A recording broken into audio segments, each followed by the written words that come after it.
Breaking news दोस्तों, बहुत बड़ी खबर। जी हां, कंगना रनौत के घर बीएमसी की जो तोड़क कार्रवाई चल रही थी उससे रोक दिया गया है, स्टे लग गया है। जी हां, हाई कोर्ट ने तोड़क कार्रवाई पर स्टे दे दिया है। आपको बता दें, कंगना रनौत के मुंबई वाले घर में आज सुबह तकरीबन 11 बजे से ही बीएमसी के कम से कम 50 अधिकारी पहुंचे हुए थे। कम से कम 100 से ज्यादा मुंबई पुलिस कर्मी भी वहां पर सुरक्षा के मद्देनजर तैनात थे। सुबह 11 बजे से कंगना के मणिकर्णिका नाम के दफ्तर पर, यह घर भी है, इसे दफ्तर के तौर पे भी कंगना इस्तेमाल करती हैं, उस पर तोड़क कार्रवाई शुरू थी। और उसके बाद कंगना रनौत के वकील मौके पर पहुंचे।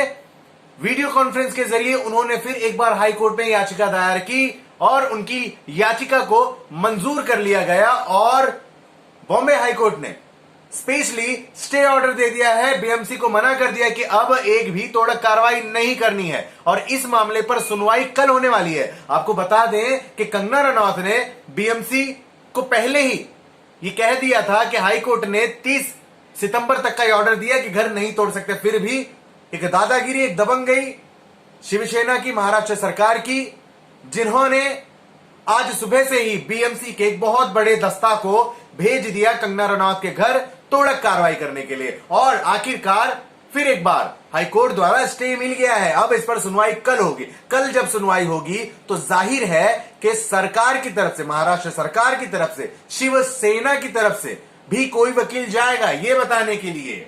बीएमसी की तरफ से भी, बृहन मुंबई महानगर पालिका, एशिया की सबसे बड़ी महानगर पालिका, करोड़ों रुपए का बजट इनका साल का होता है, इनकी भी तरफ से हाई कोर्ट के सामने हाजिर होना होगा। यह बताना होगा कि आखिर क्यों हाई कोर्ट ने जब कहा कि 30 सितंबर को तोड़क कार्रवाई करनी है, उससे पहले आज कर दी गई। किसका प्रेशर था, किसका दबाव था? दोस्तों, कंगना रनौत अभी रास्ते में है, बस कुछ ही पलों में, कुछ ही मिनटों में वो अपने घर पहुंचने वाली है। लेकिन उनके आने के पहले ही उनके सपनों के घर को, उनके आशियानों को ध्वस्त कर दिया गया है। छीनी, हथौड़ा, बड़ी बड़ी इक्विपमेंट जो तोड़क कार्रवाई के लिए बीएमसी के पास होते हैं, जिन्हें गोडाउन में सालों से बंद किया गया था, आज उन सारे गोडाउनों को बीएमसी ने खोला और कंगना रनौत के घर पर सुबह 11 बजे से तोड़क कार्रवाई की गई। आपको बताएं कि कंगना आने के बाद खुद चौंक जाने वाली है, क्योंकि इतना बुरा नजारा इस समय कंगना रनौत के घर का है। जितना सुंदर यह आशियाना दिख रहा था, अब उतना ही बदसूरत हो चुका है।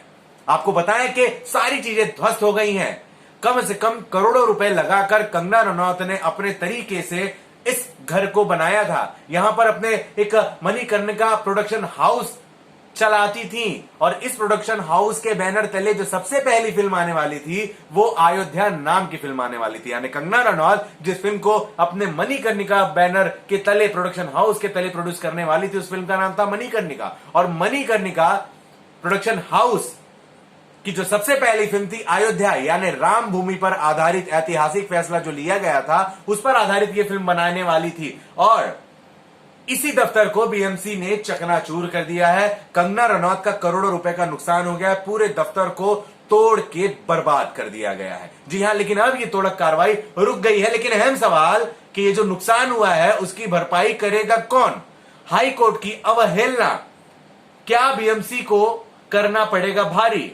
क्या बीएमसी हाई कोर्ट की इज्जत नहीं करती? क्या महाराष्ट्र सरकार के कहने पर बीएमसी वो सारी चीजें कर जाएगी जो उसे नहीं करना चाहिए? कई सवाल हैं लेकिन जवाब अभी तक नहीं है। बने रहे हमारे साथ।